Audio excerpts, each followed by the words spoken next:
Mesdames, Messieurs les journalistes, je vous remercie d'être venus nombreux répondre à ce point de presse où nous avons choisi aujourd'hui de pouvoir échanger avec la population sénégalaise résidant dans le pays, mais aussi celle se trouvant dans la diaspora. Surtout pour pouvoir échanger avec vous sur l'actualité. Une actualité, bien sûr, qui aujourd'hui est faite de situations assez alarmantes et assez gravissimes.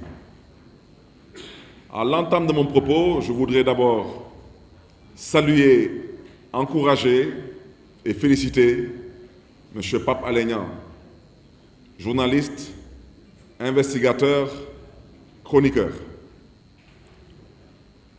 Parce que ce que Pape Alé Niang a eu à faire est franchement remarquable et d'un courage sans précédent. C'est d'informer juste et vrai. Informer juste et vrai sur les risques qui aujourd'hui planent sur le Sénégal. Un pays dans lequel, pour liquider un homme politique, pour liquider un adversaire politique, les plus hautes autorités de la gendarmerie nationale sont prêtes à verser dans du faux et de l'usage de faux. Les plus hautes autorités de la justice sénégalaise sont prêtes à verser dans le complot, dans du faux et dans l'escroquerie intellectuelle. Parce qu'aujourd'hui, quand un procureur de la République se permet de falsifier un PV, quand un procureur de la République se permet de dire à la place de la personne concernée ce que la personne n'a pas dit, c'est que tous les Sénégalais sont en danger. Quand il s'agit de Ousmane Sonko, effectivement, Ousmane Sonko peut avoir les moyens de se défendre. Mais quand il s'agit d'un Sénégalais lambda, qui est en garde à vue, qui est sous la menace de la violation de son intégrité physique, où on peut charger son PV, où on peut, à la limite, dire à sa place ce qu'il n'a pas dit que pour qu'il se retrouve derrière des barreaux. Dans quel Sénégal vivons-nous?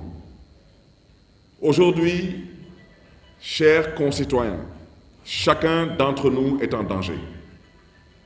Parce qu'aujourd'hui, malheureusement, nous vivons dans tout sauf une république qui se respecte.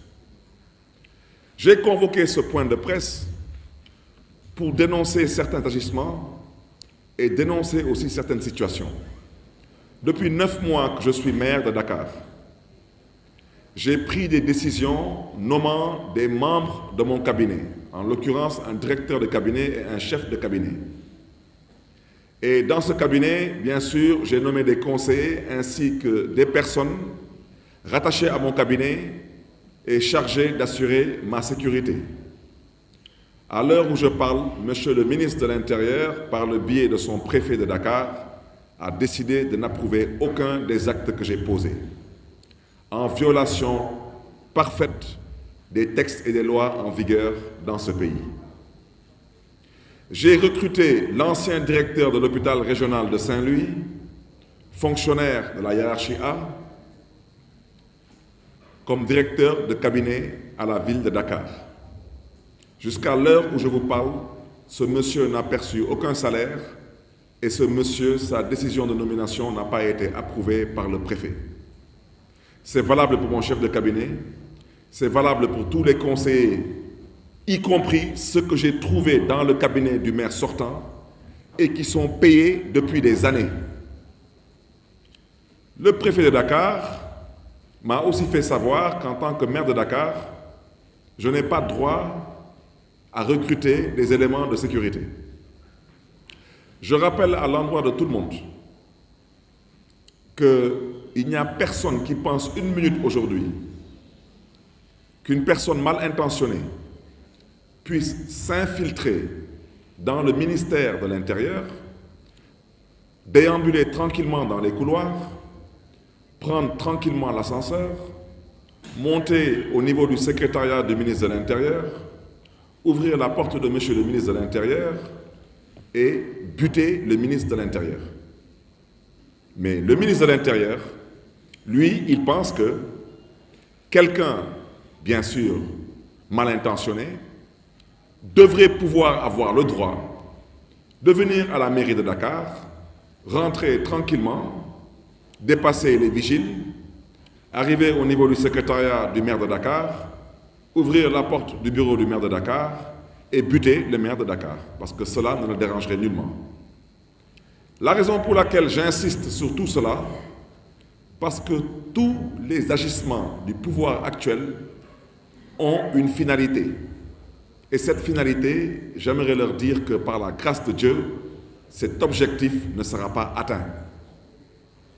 Le ministre de l'Intérieur nous a sorti un torchon de communiqué la semaine dernière pour dire, en gros, qu'il lui a été donné de constater, comme s'il n'a jamais, pendant toutes ces années, vu tous ces hommes religieux, ces chefs politiques, se déplacer avec leurs éléments de sécurité. Donc il lui a été donné de constater qu'il y avait des personnes, soi-disant encagoulées, et des personnes qui portent par devers eux du matériel réservé à la protection individuelle, accompagnés des hommes politiques avec des tenues qui ressemblent à des tenues portées par des forces de défense et de sécurité, en l'occurrence l'armée et la gendarmerie, et plus particulièrement des tenues portées par des forces spéciales.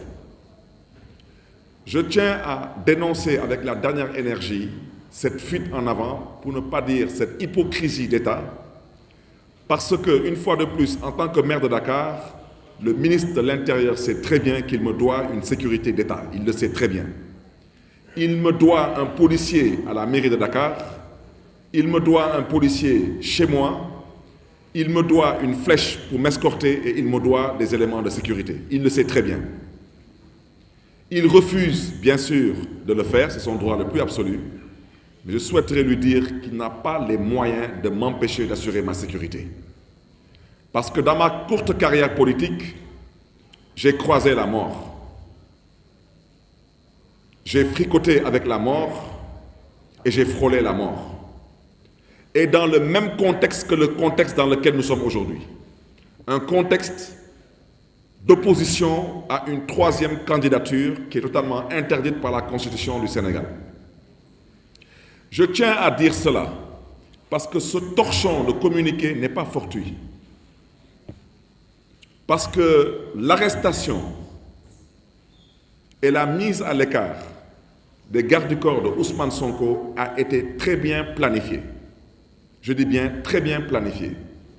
Ça veut dire qu'on est allé chercher des gens, leur demandant de provoquer M. Ousmane Sonko, sachant très bien que les gens allaient réagir, et cerise sur le gâteau, c'était l'excuse pour pouvoir maintenant priver M. Ousmane Sonko de sa sécurité rapprochée. Quand le ministre de l'Intérieur sort ce communiqué, le ministre de l'Intérieur sait très bien qu'il n'y a que 2 hommes politiques au Sénégal qui disposent de services de sécurité du 1er janvier au 31 décembre et 24 heures sur 24, c'est M. Ousmane Sonko et moi-même. Il n'y a pas un autre homme politique dans ce pays escorté en permanence. Donc, une fois que le cas de Ousmane Sonko est réglé, il reste maintenant le cas de Barthélémy Diaz. Alors, le cas de Barthélémy Diaz, je vous inviterai à bien réfléchir. Parce que vous êtes en train de viser que les gens que vous voyez de visu. Mais vous n'avez absolument rien compris. Parce que ma sécurité, je l'organise moi-même. Et je m'en charge moi-même. Ces gens ne peuvent pas porter des smokings parce qu'ils ne partent pas dans un bal. Ceux qui m'accompagnent ne porteront pas des boubous parce qu'ils ne partent pas à la mosquée. Ceux qui m'escortent porteront les habits qui sont des habits portés par des hommes de sécurité. Quant aux équipements que vous appelez des équipements de protection individuelle, de quoi je me mêle? Que des gardes du corps portent des gilets pare-balles. Mais parce que vous êtes une bande d'assassins. C'est de ça qu'il s'agit. Au mois de mars, vous avez buté 14 Sénégalais. Il n'y a eu aucune enquête. Les derniers événements qui ont eu lieu ici dans les rues de Dakar particulièrement, combien de Sénégalais ont perdu la vie? Aucun Sénégalais n'a été tué par un lance-pierre. Ils ont tous été tués par arme à feu. Et il n'y a aucune enquête. Comme vous êtes une bande d'assassins, c'est la raison pour laquelle nous nous protégeons en portant des gilets pare-balles. Mais un gilet pare-balles ne peut pas constituer une menace, ni pour les forces de sécurité, ni pour les citoyens lambda. Mes éléments de sécurité portent des masques à gaz. Mais parce que les masques à gaz sont portés pour pouvoir faire convenablement leur travail. Des masques à gaz ne peuvent pas encore être une fois de plus une menace pour les forces de sécurité. La vérité, c'est qu'on veut aujourd'hui priver tous les hommes politiques de premier plan de leurs éléments de sécurité. Mais à quelle fin? C'est ça le problème, c'est à quelle fin? Pourquoi Ousmane Sonko ne doit pas avoir des gardes du corps? Pourquoi moi, Barthélémy Diaz, je ne dois pas avoir des gardes du corps? Et je rappelle au passage que Ousmane Sonko est maire d'une localité dans laquelle tout le monde sait qu'il y a encore des troubles que tout le monde connaît depuis les indépendances. Donc aujourd'hui, si quelqu'un devait bel et bien être même escorté par l'armée, c'est bel et bien Ousmane Sonko. Mais alors aujourd'hui, même quand nous nous organisons pour avoir une propre sécurité, on veut nous priver de cette sécurité. Et la raison pour laquelle j'ai tenu à faire ce point de presse, c'est parce que dans le cas de Ousmane Sonko, certains disent qu'il a été convoqué pour l'affaire, le lien à une dame dans le cadre d'une affaire privée. Mais moi, j'ai dit dès le début que l'histoire des forces spéciales, ce n'est pas une histoire tombée du ciel. Je rappelle que ce pays est dirigé par des comploteurs et que quand on est comploteur, on passe tout son temps à comploter. Et un complot, on l'organise. La preuve, Pape Alé Niang actuellement est kidnappé pour avoir dénoncé un complot et avoir démontré un complot. Alors, quand les plus hautes autorités de ce pays deviennent des comploteurs en chef, alors franchement, tous les Sénégalais sont en danger. Et je vous rappelle le cas de feu François Mancabou. Et ne soyez pas surpris, le dossier des forces spéciales n'est pas encore fini et le dossier n'est pas encore clos.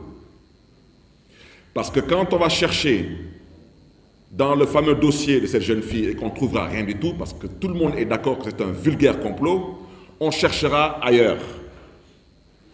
Alors, comme par enchantement, hier, on convoque la directrice de la piscine olympique, qui est une piscine qui est sous la responsabilité de la ville de Dakar. On la convoque par rapport à des activités de pratique d'arts martiaux qui se pratiqueraient à la piscine olympique. Et comme par enchantement, on convoque des forces spéciales. Je voudrais dire qu'à la mairie de Dakar, il n'y a pas de force spéciale. À la mairie de Dakar, nous ne connaissons pas de force spéciale. Et à la mairie de Dakar, nous n'avons aucun contact, ni de près ou ni de loin, avec des forces spéciales. Quant à moi, Barthélémy Diaz, je le répète parce qu'il semble que tous ces agissements sont liés à une volonté de faire un troisième mandat. Je ne suis pas candidat à l'élection présidentielle de 2024, mais je m'opposerai de toutes mes forces au troisième mandat. Et comme j'ai eu à le faire avec le dernier régime, je le ferai aussi avec ce régime. Je tiens aussi à dire, à l'endroit de Monsieur le ministre de l'Intérieur, que c'est la dernière fois que j'accepterai qu'en tant que maire de Dakar, que lors de journées qui sont considérées comme des journées assez sensibles, qu'à moins de 100 mètres de mon domicile, on amène des nervis par centaines qui y passent toute la journée jusqu'en début de soirée. Ça, le ministre de l'Intérieur ne le voit pas. Le ministre de l'Intérieur ne voit pas ces nervis et ne voit surtout pas le port vestimentaire de ces nervis. Je rappelle que la semaine dernière, en quittant mon domicile pour rejoindre le domicile de M. Ousmane Sonko, parce que j'avais pris l'engagement de l'accompagner jusqu'au tribunal, à hauteur du Gouigui, le grand baobab. Nous avons tous constaté avec étonnement la présence de centaines de nervis qui déambulaient à moins de 100 mètres de mon domicile, malheureusement, sans aucune gêne. Et ça, le ministre de l'Intérieur ne l'a pas vu. J'aimerais dire à ce petit ministre de l'Intérieur que dans cette maison, il réside mes parents, il réside ma famille. Je vous jure sur ce que j'ai de plus cher, c'est la dernière fois que des nervis rentreront dans Baobab. La dernière fois. Et je n'ai pas l'habitude de trop parler. Je vous donne rendez-vous pour les prochaines fois. Et je prends à témoin les populations de Baobab et j'invite les jeunes de Baobab à se mobiliser. Vous ne mettrez plus vos pieds dans Baobab parce qu'on ne vit plus en République. Au nom de quoi des hommes politiques qui ont droit à la sécurité d'État sont privés de la sécurité d'État? Aujourd'hui, on cherche maintenant à leur priver de leur propre sécurité. Et maintenant, on vient nous dire que nous devons nous taire, croiser les bras et laisser des nervis squatter les alentours de nos domiciles. Au nom de quoi? Aujourd'hui, je l'ai déjà dit, depuis 9 mois que je suis là, nous sommes persécutés. Les droits les plus élémentaires qui sont les nôtres nous sont refusés. Et maintenant, on vient nous dire que nous fricotons avec des forces spéciales. On vient nous dire que ceux qui nous accompagnent et qui ont notre sécurité ne doivent plus s'habiller comme ci, ne doivent plus se raser comme ça, et que maintenant, c'est à eux de décider comment nous devons organiser notre quotidien. Ça ne se passera pas comme ça. Ou bien on vit en République. L'État accepte d'assumer ses responsabilités pleinement, ou bien nous assumerons les nôtres pleinement.